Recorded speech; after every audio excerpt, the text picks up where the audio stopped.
Hi everyone, if you follow me on social media, particularly Instagram, Facebook, maybe Twitter, or if you follow any other author, particularly self-published or indie authors, you will have seen us asking for reviews.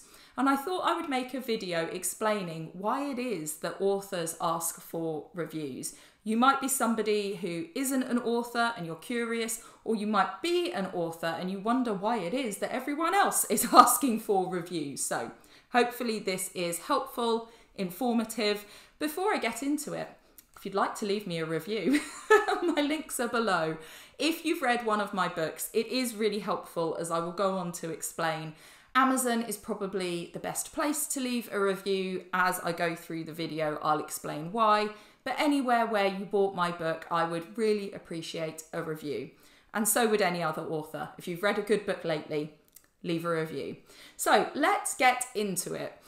We are not asking for reviews simply because we want to be told that we are brilliant. However, it is nice. The first thing that I want to discuss in this video is just that it's nice to have something nice said to you. So a lot of work goes into writing, publishing, etc. a book. And to have somebody show their appreciation is so lovely. When I spot a review online, it gives me all the feels, as long as it's a nice review, and you guys are all lovely, so of course you would only say nice things. I will talk about why even not nice reviews are still good. But yeah, it's really nice to hear. I've said nice a lot, but it is nice to hear positive things about your book and to see that the work you put into it and the belief you had in that project is appreciated by other people. It is just a lovely thing. But of course, there is more to it than that. So the first thing that I'm going to talk about is that the number of reviews that any product has, but obviously we're talking specifically about books, lends a certain amount of credibility. We've all done it. We've all gone to buy, I don't know, looking around me, a chair, and we look and go, well, this chair has got 200 reviews. This chair here, no one's reviewed it. So why hasn't anyone bought it? And why hasn't anyone got anything to say?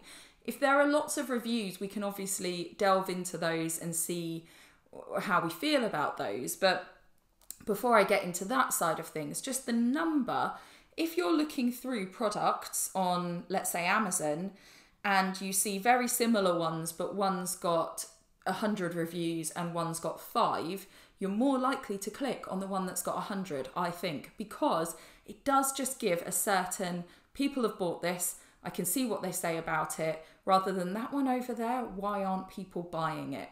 So just the number really does help. And the reason why this is important for self-published or indie authors is that there is still a little bit of that prejudice that our books are less than. And I think that sometimes customers need some confidence, and having a book that clearly has sold a lot of copies in order to get this many reviews, and so therefore we know that a number of those reviews will be reliable and not just the person's mates reviewing it. It gives confidence for the person to decide to actually buy it. So forgetting what the review says, just leaving a review, adding to the numbers, helps to build confidence. Now, if we go on to talk about the content of those reviews, again, we've all done this. We've all bought something online and read through the reviews. Personally, I will probably read some of the 5 stars and then the 1 or 2 star reviews to get a feel for why people love it, why people hate it. And you know, sometimes the 1-star review is it arrived broken, or the delivery guy threw it in my bin, or whatever. It's not related to the product. So you want to have a read through some of the good ones, some of the bad ones, maybe a couple of the in-betweens, and get a feel for, is this the right product for me? Does it sound like something I would enjoy?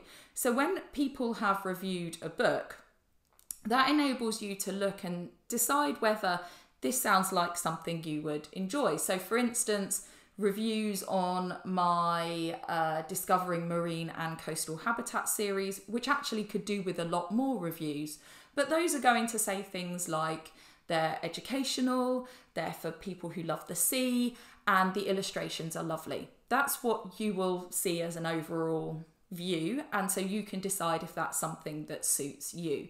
So it really helps a customer to make a decision of whether this is a book that they will enjoy, or, oh, actually, I clicked on it, but this isn't quite right. Because the description tells you one thing, but the reviews really lets you know how people who have read the book, bought the book, feel about it. So those reviews do help a customer to make a decision about whether they are going to purchase and whether they're going to enjoy it, because I don't want someone to buy my book and not like it. So it's really helpful that that can help them to make that decision. But it goes deeper than that, and this is why I particularly like reviews on Amazon. So if lots of people who have bought your book have left a review, then that feeds into the algorithm to let Amazon know that people are interested in your product.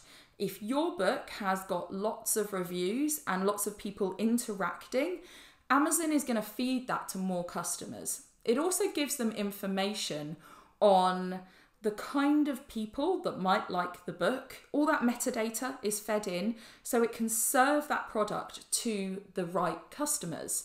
So it may well be that people are searching for all the right keywords, but your book isn't coming up because there are other books that are in a similar niche, but they sell better.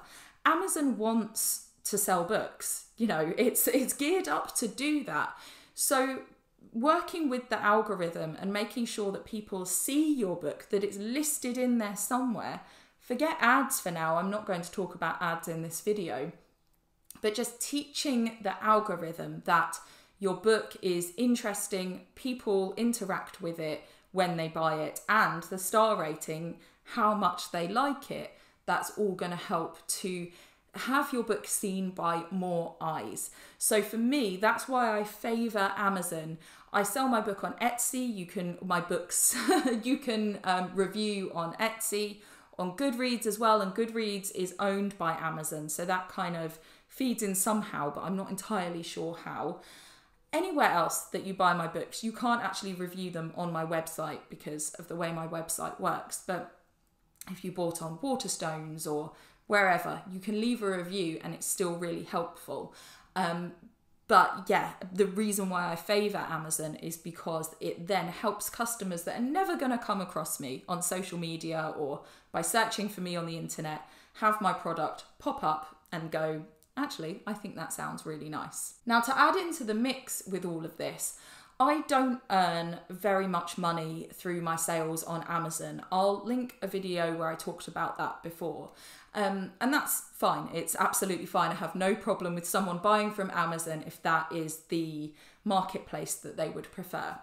However, if I am pushing personal, in-person, direct sales, so that might be via my website, it might be at an event, there's every chance that somebody who's looking at my book will go onto Amazon to look at the reviews. It's the biggest platform out there, we know this. And if you were, I mean, again, we've all done it. We've all gone to a shop, seen a product and thought, I wonder what people say on Amazon about this. Look on and go, seems to be quite good. And the price is good, so I'll buy it. So people are still using those reviews to inform their purchases, even when they're not actually buying from Amazon. So to go over all of that again, the numbers help because of just credibility.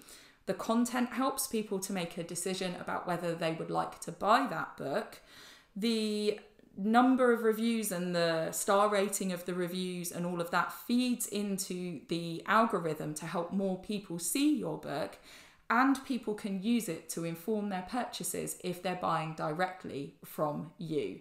That's a lot of things. Now, I want to add on why even getting less than good reviews is helpful.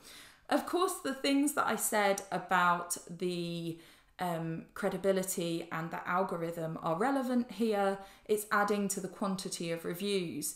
I think as well, it actually does help with the credibility. If someone went to buy one of my books and they saw that everything was 5-star raving reviews, I don't think they'd believe it. But if they see the odd 2 or 3 star here and there, they'll go, oh, this is a person who hasn't just asked her friends to review her book. This is a person who has genuine customers, and some of the customers don't like it, because not everybody likes anything. There's no perfect book out there. I'm sure there are people who really don't like my books. It can be unpleasant if you stumble across it, and actually there's a tendency for people to leave a star rating, so like a 1 star or a 2 star, and not actually write a review. I don't know whether I'd rather have the review or not, but if you come across one of those, you do kind of go, oh. And I think every author remembers their first negative review, and it's not the nicest. Some authors don't even look at their reviews, and that's each to their own. If you feel that it's too much to look at it, that's cool. You know, you've got to do what you need to do for your mental health. But yeah, there is a tendency for people to not actually write why they're giving the rating. And some people talk about, oh, there are some people who just give ratings. I don't know. I don't know if it's a conspiracy, but the point is, it does actually make you look like a more rounded person. I don't think there's a problem with getting negative reviews at all, and to not just have a bazillion 5-star reviews. That's not realistic. So even negative reviews, I'd rather have a positive one, but even a negative review has its place. The last thing I'm going to talk about is that if you would like to, as an author, something I do is I do look at my reviews. It doesn't especially bother me if I get a negative one. So I feel comfortable looking, and every few days I'll have a little look on Amazon and Goodreads. And if I come across a new review, I will share it. And that gives me an opportunity to market my book, because I make a little graphic that I put on Instagram, Facebook, Twitter, YouTube, all the places, LinkedIn, everywhere. And I put on there the review and a little thing saying, thanks for your review. So the people who are following me on social media who might have been thinking about buying my book go, oh, that sounds lovely actually, and they might make a purchase. And it just reminds them that the book exists. It's an easy, helpful bit of marketing where I'm using what somebody else has said. Of course, I'm only going to use good reviews in this. I'm not going to share, it was awful, I hated every minute of it, please buy my book. That would be crazy. But yeah, it's a marketing opportunity as well. So I hope that that has clarified why authors keep asking for reviews. Some of us even have it in our books. We post about it on social media. We talk about it everywhere. Please leave a review. Please leave a review. I've even had little cards made up that I put in my books when people make a direct purchase with a QR code to Amazon that says, please review my book. And actually, what I would like to finish up on is explaining, if you weren't sure, you do not have to buy on Amazon to review on Amazon. And of course, you have the options of Goodreads as well. When you have bought the book on Amazon, it will come up saying verified purchase, and that review will be favoured. So it is helpful as well to see those verified purchases and go, oh, okay, this is somebody who actually bought this book from Amazon.